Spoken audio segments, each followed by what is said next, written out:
Palavra da Verdade, a exposição bíblica com Hernandes Dias Lopes. Meus amados, nós vamos abrir a Palavra de Deus na segunda carta do apóstolo Paulo aos Coríntios, capítulo 12.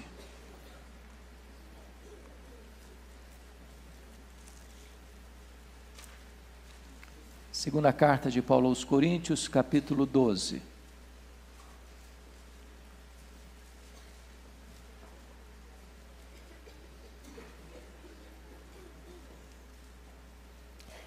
Faremos a leitura dos versos 1 a 10.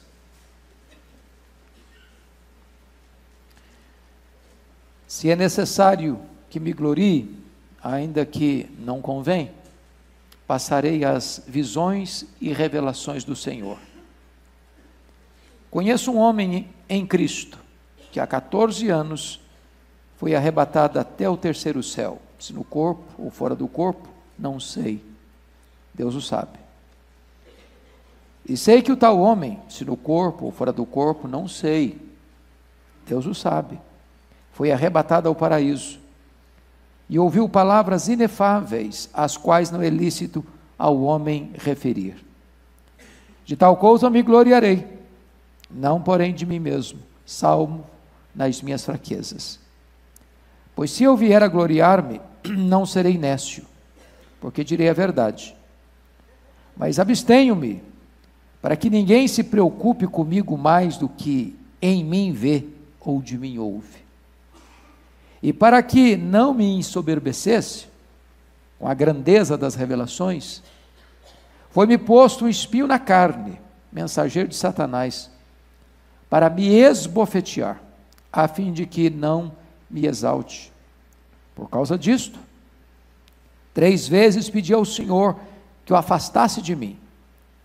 Então ele me disse: a minha graça te basta, porque o poder se aperfeiçoa na fraqueza. De boa vontade, pois, mais me gloriarei nas fraquezas, para que sobre mim repouse o poder de Cristo.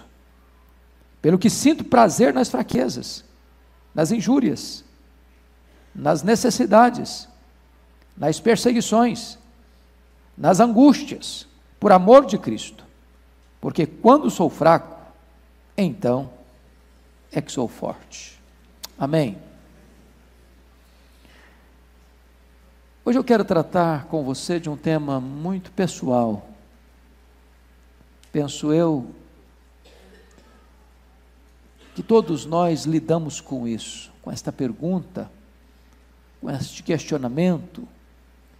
E a pergunta e o questionamento é: se Deus me ama mesmo, por que eu sofro? Por que eu estou passando por essa situação? E eu quero dizer para você, inicialmente, algo que não fui eu quem concebeu e escrevi, mas concordo. A vida é a professora mais implacável, porque a vida primeiro dá a prova, depois a lição. A vida é a professora mais implacável, porque primeiro a vida dá a prova, depois ela dá a lição. Foi o pensador irlandês C.S. Lewis que disse que Deus sussurra nos nossos prazeres, mas Deus grita nas nossas dores. Esse texto que nós acabamos de ler tem como contexto a questão dos falsos apóstolos, que estavam tendo muita acolhida em Corinto, sendo muito aplaudidos em Corinto, e recebendo muita aceitação na igreja de Corinto, e questionando o apostolado de Paulo, dizendo que Paulo não era um verdadeiro apóstolo, que Paulo não tinha as experiências místicas e arrebatadoras que eles tinham. A contragosto, Paulo então começa a mostrar suas credenciais. Não era o feitio de Paulo falar dele mesmo, contar suas experiências, falar das coisas grandes que ele tinha experimentado na vida, mas ele começa a contar que um homem, e ele nem diz que é ele, mas o contexto é claro que é ele mesmo, teve uma revelação, e foi arrebatado ao terceiro céu. Chega se no corpo, fora do corpo, eu não sei, Deus sabe. E esse homem que ele mesmo teve visões tão lindas e ouviu coisas tão esplêndidas e tão maravilhosas que é ilícito ao homem referir. E ele poderia, por causa desta experiência incomum, singular, bater no peito e dizer: olha para mim aqui, ó que homem batuta que eu sou, olha que crentão que eu sou, olha que homem magnífico que eu sou. Ninguém teve experiências como eu. E ele toma ciência de uma coisa: se ele tem que se gloriar, não é nele mesmo. Ele não quer que ninguém fique olhando para ele e achando, não, esse é o cara, não, olha que ícone, olha que pessoa, olha. Não, ele não quer que os olhos se voltem para ele. Então, ele começa a descrever que ao lado dessas experiências de êxtase, de arrebatamento, de glórias indescritíveis, Deus resolve temperar isso com sofrimento. Com sofrimento. E talvez nenhum homem na história do cristianismo tenha sofrido de maneira tão pontual, tão constante como este homem. Logo que ele retorna da primeira viagem missionária na região da Galácia e escreve a sua primeira carta aos Gálatas, ele diz: eu trago no corpo as marcas de Cristo. Já tinha sido apedrejado. Quando você vai fazer um relance da biografia deste homem, você fica pasmo. Como ele foi perseguido logo no começo da sua caminhada cristã em Damasco. Quando ele vai para a igreja de Jerusalém, em vez daqueles irmãos o acolherem, bater a porta da igreja na cara dele, não acreditaram na conversão dele. Quando ele queria ser pastor em Jerusalém, os irmãos disseram: não, aqui você não vai ser pastor nosso não, eles estão querendo matar você aqui, vai embora. E com relutância ele teve que sair e voltar para a cidade dele, ficar lá 10 anos no esquecimento.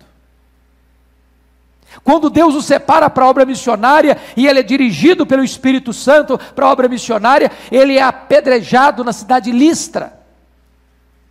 Quando ele vai para a segunda viagem missionária, ele é açoitado em Filipos. Quando ele vem para Jerusalém para trazer ofertas, ele é preso e acusado em Jerusalém e Cesareia. Ele que tinha planos de chegar em Roma como um missionário para repartir com a igreja as coisas lindas de Deus, ele chega lá preso e algemado. Quando ele opta para ser julgado em Roma, ele enfrenta um naufrágio, e quando ele desembarca milagrosamente em Malta, ele é picado por uma cobra.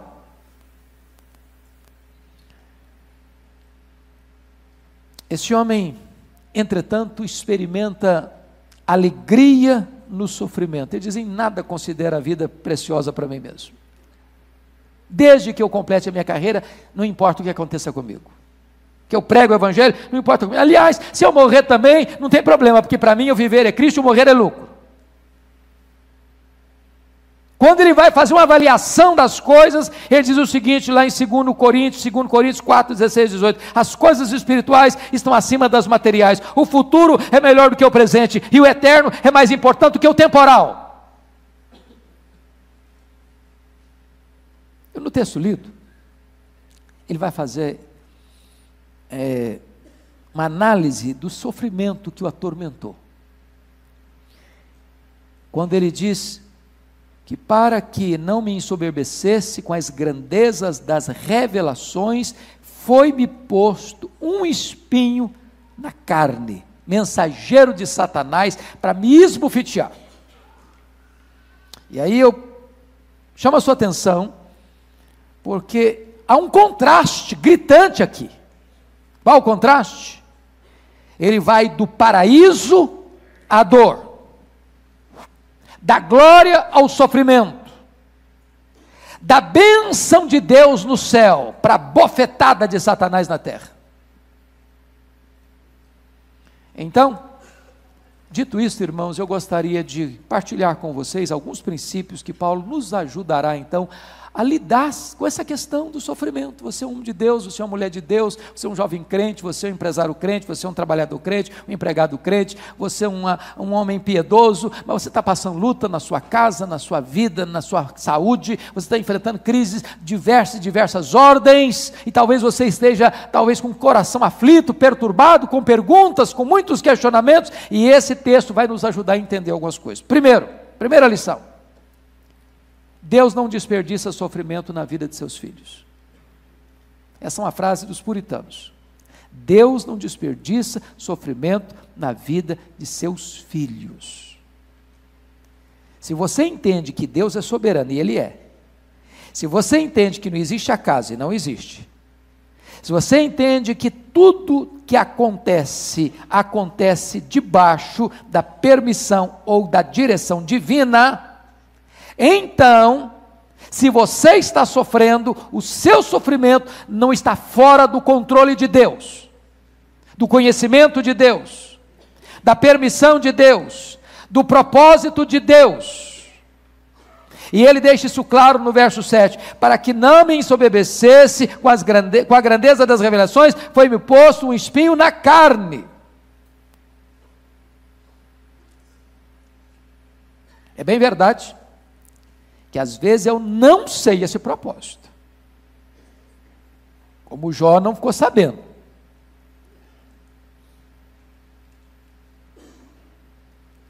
Às vezes esse sofrimento vem e você pede para Deus aliviá-lo e Deus não alivia, como Paulo.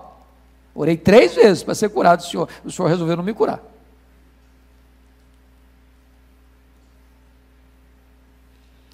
Segunda lição que eu aprendo nesse texto: às vezes Deus decide revelar-nos a razão do nosso sofrimento. Às vezes Ele decide revelar. No caso aqui, Deus decidiu revelar.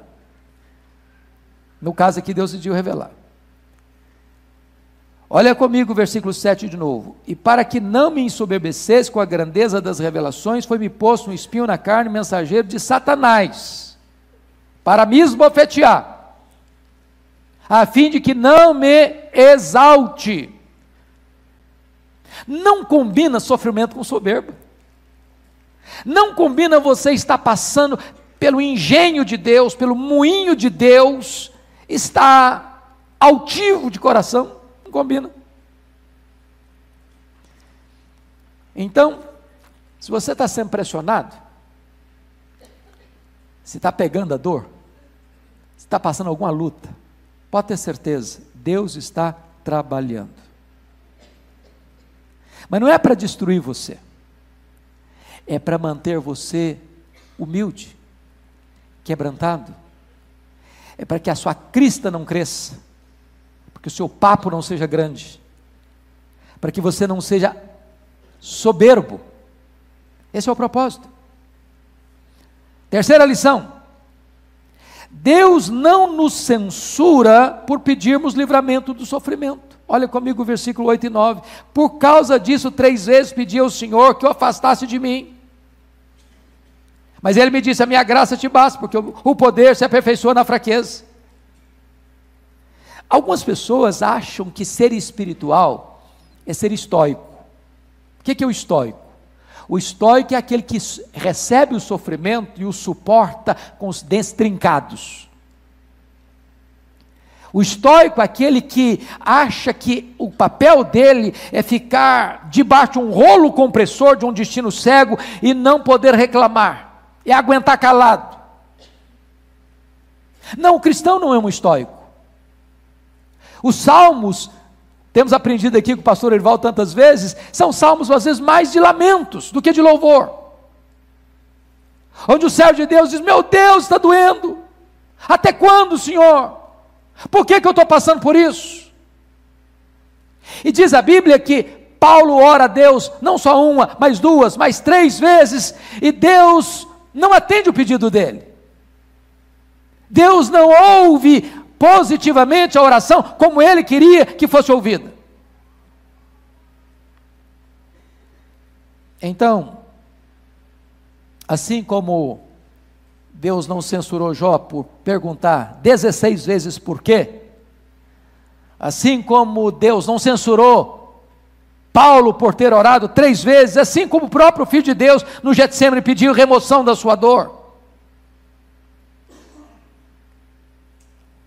Eu gostaria de dizer para você, que talvez está passando por alguma luta, noite sem dormir, coração apertado, talvez aqui hoje desempregado, talvez doente, talvez com algum familiar seu num CTI, à beira da morte, talvez lidando com a doença crônica na família, ou com um problema na família que você não vê saída. Eu quero dizer para você que Deus não censura você quando você diz: está doendo, Senhor, meu Deus, por que isso? Meu Deus, me dá uma explicação. Deus não nos censura quando nós pedimos livramento do sofrimento.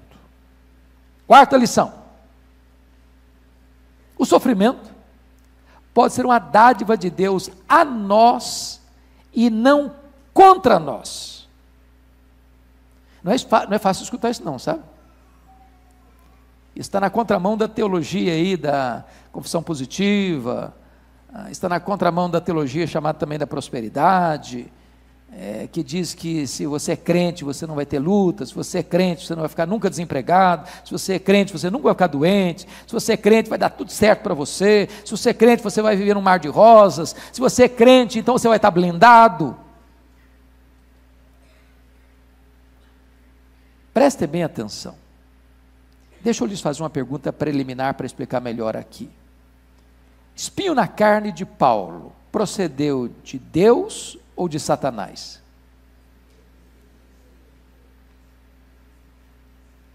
E o texto deixa claro que o espinho na carne procedeu de Deus. Por que você sabe disso? Por causa do propósito. Para que ele não se ensoberbecesse. Se existe alguém que tem todo interesse que você seja soberbo, esse é Satanás. Você é pó, mas ele vai dizer que você é diamante.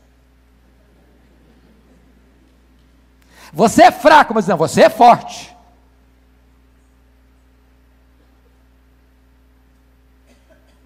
Mas Deus tem todo interesse que você seja humilde. Mas como então, se o espinho na carne veio de Deus, como é que Satanás esbofeteava a cara de Paulo com esse sofrimento, com esse espinho na carne? Porque esse é o Satanás.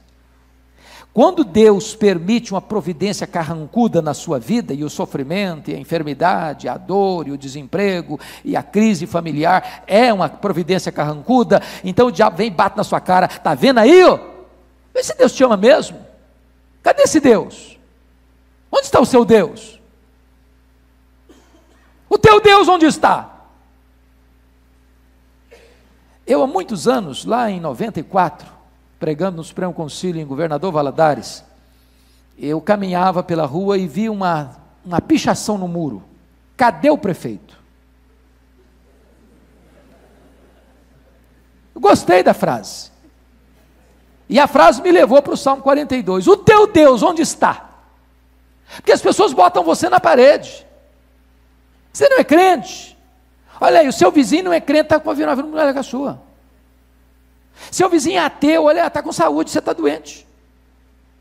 Olha, o empresário ali não tema a Deus não, está nadando em dinheiro, você está apertado. Você não é crente, seu filho não passou naquele curso que ele queria, mas o cara lá que não é crente passou. Cadê o seu Deus? Teu Deus onde está? Mas preste bem atenção. Quando Deus permite um sofrimento na sua vida, Deus tem um propósito positivo. Não é contra você que Deus está trabalhando na providência carrancuda, é por você. Porque as lições mais ricas e preciosas da nossa vida espiritual não acontecem nos dias de folga, nos dias de saúde, nos dias de prosperidade, nos dias de festa. As grandes e mais profundas lições da vida que você aprende é no vale da dor. É quando você está passando por sofrimento. É exatamente um espinho na carne. Vamos pensar comigo na história lá do Jacó. Você pode abrir sua Bíblia aí comigo no texto de Gênesis 42, 36? Só um minutinho, depois você volta para cá. Gênesis 42, 36. Olha que coisa interessante. Então lhes disse Jacó, seu pai: tendes-me privado de filhos. José já não existe. Simeão não está aqui. Is levar Benjamim. Todas essas coisas me sobrevêm. Ele está lamentando demais. Só perda, só prejuízo, só problema. Na cabeça dele o José está morto.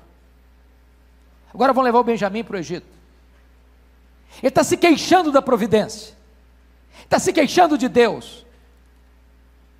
E ele nem sabia que todo esse sofrimento que ele está passando, e sabe quantos anos ele está passando esse sofrimento? 22 anos.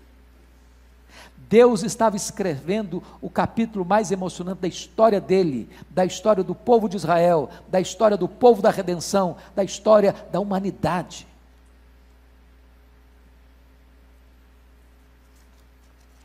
Deixa eu dizer para você, meu amado, Paulo vai entender que esse espinho na carne era uma dádiva, porque através desse incômodo, Deus o protegeu daquilo que ele mais temia, era ser desqualificado para o ministério. Esse é um homem soberbo, Deus o preservou, um homem humilde.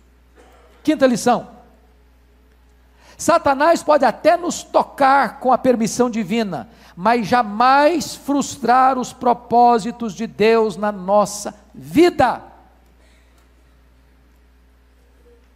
Oh, amado irmão, isso é muito consolador, porque a gente vive também numa cultura evangélica brasileira, onde as pessoas pensam que o diabo tem todo o poder,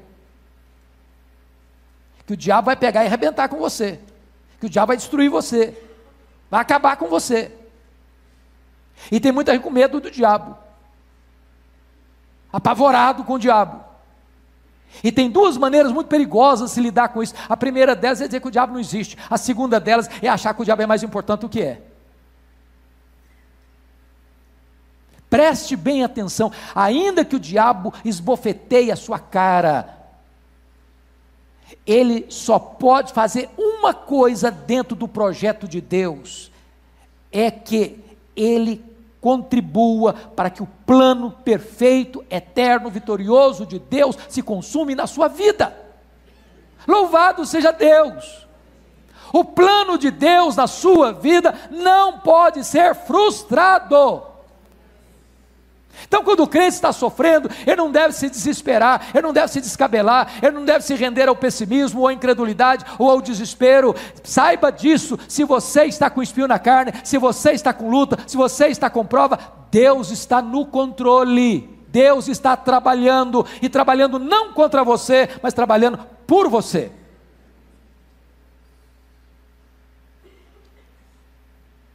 Sexta lição: Deus nos assiste e nos conforta em nosso sofrimento. Olha comigo, versículo 9, por favor, 2 Coríntios 12, 9. Paulo diz assim: então ele me disse, a minha graça te basta, porque o poder se aperfeiçoa na fraqueza. Olha, amados irmãos, que resposta preciosíssima.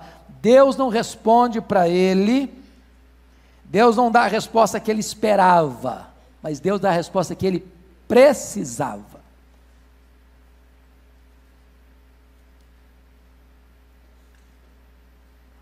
Às vezes a gente vai querer tirar, Deus diz, tira o espinho, Senhor, está doendo. Aí Deus diz, não, meu filho, não vou tirar o espinho, eu vou lhe dar graça. Eu não vou remover, eu vou acrescentar algo que vai lhe fortalecer, que vai lhe capacitar. Sabe por quê, meus irmãos? Um homem quebrantado, uma mulher quebrantada, é muito mais poderosamente usado nas mãos de Deus. Leia a história, estude a Bíblia, e você vai ver algo sublime. Algo sublime é que sempre que Deus usa uma pessoa, via de regra, essa pessoa não vive numa redoma de vidro, nem num parque de diversões, nem num jardim grinaldado de flores, nem em berço de ouro.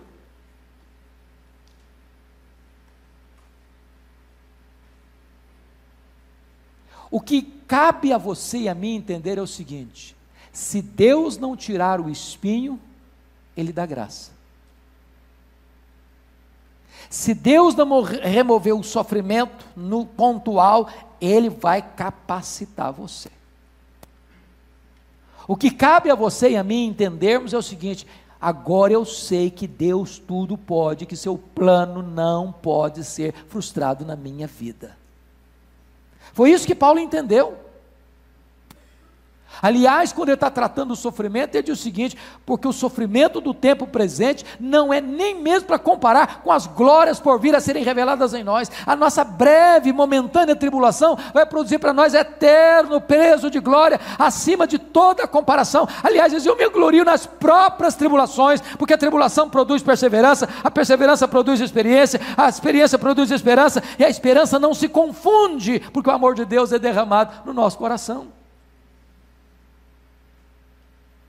Sétima lição: quando passamos pelo vale do sofrimento, a graça de Deus sempre nos é suficiente.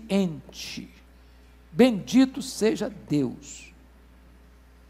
A minha graça te basta.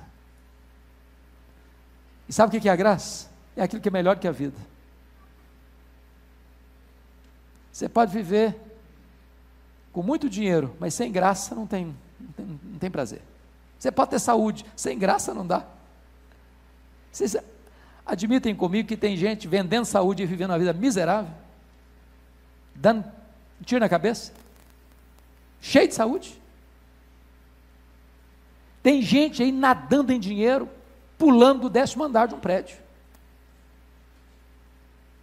Tem gente aí com todos os títulos acadêmicos que você poderia cobiçar na vida, que está vivendo uma vida desgraçadamente prisioneira nas drogas.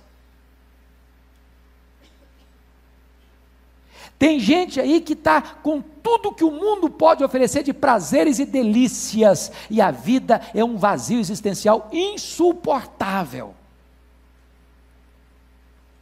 Mas mesmo que os seus olhos estejam umedecidos de lágrimas, mesmo que o seu corpo esteja sendo surrado pela dor, mesmo que na sua casa haja muitas tempestades abando sobre o seu telhado, muitos ventos batendo na sua parede, muitas enxurradas batendo nos alicerces da sua casa, você vai permanecer de pé, porque você está sobre a rocha e a graça de Deus te basta. A graça de Deus te basta. Essa graça é suficiente. Mais do que suficiente. 8º princípio: nem sempre é propósito de Deus remover o nosso sofrimento. Isso aqui não é fácil nem para você nem para mim, porque também é muito comum a gente pensar o seguinte: se eu estou sofrendo, Deus me ama e Ele vai me tirar do sofrimento. E Ele vai tirar, sim. Você vai ter uma eternidade inteira sem sofrimento. É verdade. É só mais um pouquinho. Mas pense comigo em algumas pessoas da história. Nós presbiterianos gostamos muito do Calvino, não gostamos, Arival? Um homem de Deus, um reformador que foi um exemplo para o mundo. Calvino não chegou a completar 55 anos. Quando eu li a história daquele homem, eu fico pasmo. Era doente, tinha mais de dezenas de enfermidades. A maioria das obras que ele escreveu no leito da enfermidade, ditando para alguém.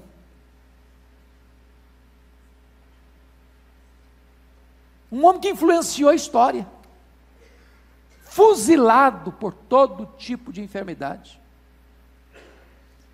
Eu fico olhando a história de um moço, igual David Brainerd, considerado um dos maiores missionários da história da igreja, o homem mais piedoso, segundo John Wesley, que ele já conheceu. Seu futuro sogro, porque não chegou a casar, Jonathan Edwards, escreveu o seu diário. Anotou, pegou as anotações que ele fazia e publicou o livro. E perguntaram para Wesley, qual é a obra mais importante depois da Bíblia para que alguém conheça a Deus? Ele disse, leia o diário de David Brainerd. Esse moço morreu com 29 anos, de tuberculose, tossindo sangue no meio das selvas. Pensa comigo, em John Bunyan, 14 anos atrás de grades, de prisões terríveis, imundas. Pense comigo em Fanny Crosby, passou a vida inteira na cegueira, 92 anos cega. Pense comigo em Dietrich Bonhoeffer, enforcado no dia 9 de abril de 1945, pelo nazismo alemão. Servo de Deus. E nós poderíamos citar centenas de pessoas. Infelizes? Coitadas? Miseravelmente coitadas? Não. Absolutamente não. Bem-aventuradas. Bem-aventuradas. A avaliação do céu não é a mesma avaliação da terra. Essas pessoas são aquelas que, ao partirem daqui, escutam Jesus dizendo, vinde benditos de meu Pai, entrai na posse do reino, que vos está preparado desde a fundação do mundo. Aqui não tem mais lágrima, aqui não tem mais luto, aqui não tem mais dor, aqui não tem mais tristeza, aqui não tem mais doença, aqui não tem mais enfermidade, aqui não tem mais cortejo fúnebre, aqui não tem mais despedida, aqui não tem mais pecado, aqui você vai desfrutar de um gozo eterno, de uma alegria eterna, de uma paz eterna, de uma perfeição eterna. Aqui você vai desfrutar de toda a herança que você recebeu pela graça de Deus. Amados irmãos, a nossa vida não constitui apenas o pequeno lustro da caminhada do berço à sepultura. Nós somos chamados para uma herança eterna. Nona lição: a nossa felicidade não depende das circunstâncias, depende de Cristo. Olha o versículo 10 comigo. Pelo que sinto prazer nas fraquezas, nas injúrias, nas necessidades, nas perseguições, nas angústias, por amor de Cristo. Amados irmãos, qualquer pessoa que lê um texto desse, não sendo um crente, fala, esse cara é doido. Ou no mínimo é um masoquista. Porque preste atenção, prazer é deleite. Prazer nas fraquezas, prazer nas injúrias, prazer nas necessidades, prazer nas perseguições, prazer nas angústias. Mas ele não está falando retoricamente, não. Porque a gente pode falar isso bonito, assim, de retórica. Na hora que a coisa pegar, a gente chora. A gente grita. Só dá uma olhadinha comigo, só assim, nem uma página você precisa virar. É só na mesma página aí. Capítulo 11. Verso 24, até o verso 28, a igreja pode ler comigo assim, uma voz só, bem bonito, bem claro, bem forte, capítulo 11, 24 a 28, vamos juntos? O que esse homem passou? Vamos lá? 5 vezes recebi dos judeus uma quarentena de açoites, menos um, para um pouquinho só, quantos açoites que recebeu mesmo? Soma tudo aí. Quanto deu? Quem é bom de matemática? 195 açoites. Se esse cara passou 125, não era açoitinho assim, mole não. Pensa num cara cheio de cicatrizes. Vamos prosseguir a leitura. Verso 25. Fui 3 vezes fustigados com varas, uma vez apedrejado, em naufrágio 3 vezes, uma noite e um dia passei na voragem do mar, em jornadas muitas vezes, em perigo de rios, em perigos de salteadores, em perigos entre patrícios, em perigos entre gentios, em perigos na cidade, em perigos no deserto, em perigos no mar, em perigos em fatos aos irmãos, em trabalhos e fadigas, em vigílias muitas vezes, em fome e sede, em jejuns muitas vezes, em frio e nudez, além das coisas exteriores. O que pesa sobre mim diariamente É a preocupação com todas as igrejas. Eu gosto muito dos louros de Paulo, mas das cicatrizes não. Paulo não é Paulo sem essas cicatrizes. Você ainda está achando que é demais em você?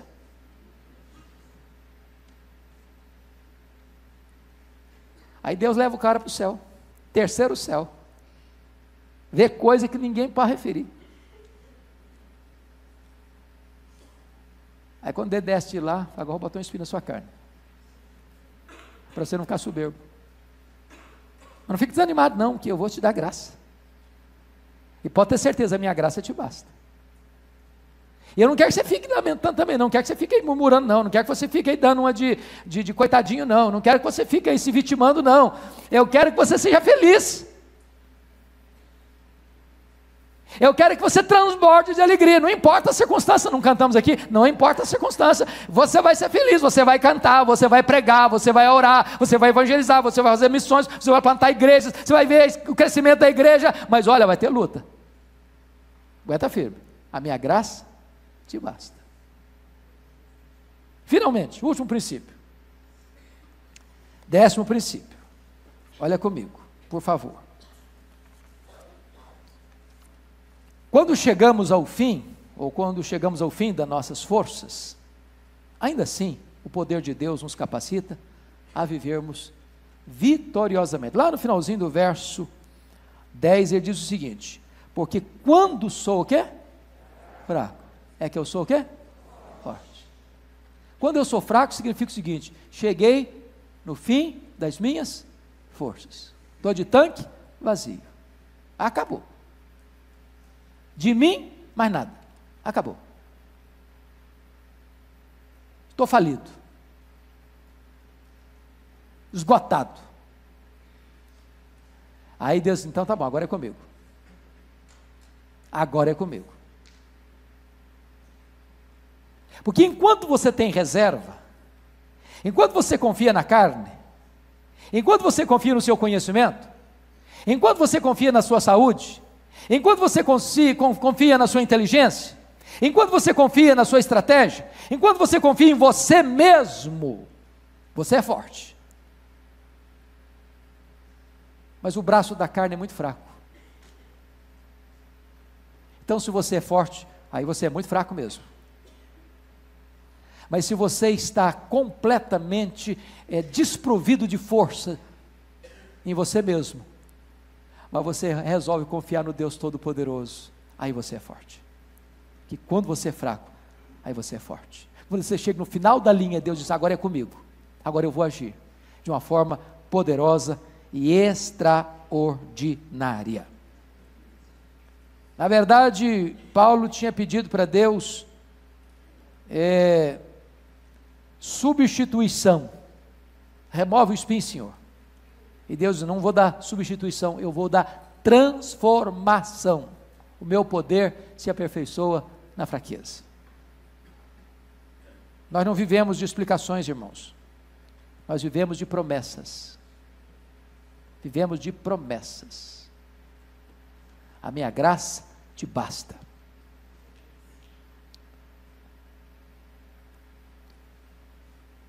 Eu queria terminar aquela velha, surrada ilustração, pegadas na areia. Lembra dela? Você caminhando, Jesus do seu lado. Feliz da vida, batendo papo. Daqui a pouco, a coisa pega para o seu lado. Você olha, cadê Jesus? Você não está vendo mais. Você olha para trás, só vê uma pegada. Jesus me abandonou. Estou sozinho. Não, filho, te abandonei não. Essa pegada que você está vendo aí não é sua não, é minha. É minha. Eu peguei você no colo.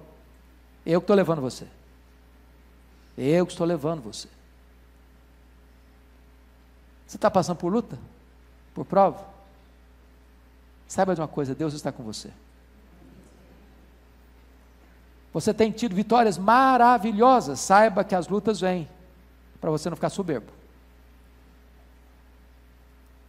Você está de tanque vazio? Então está na hora de Deus dizer o seguinte: então agora você é forte, agora você é forte.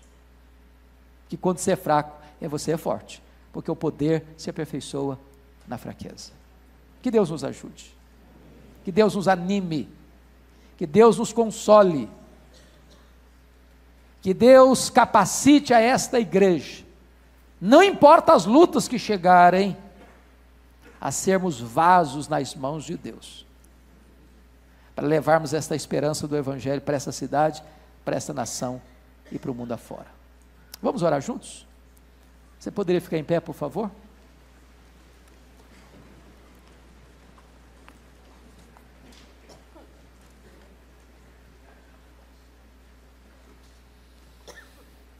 Tem alguém passando por luta aqui? Quem está passando por alguma luta aqui? Tem? Tem gente passando? Tem gente precisando da graça aqui hoje? Tem?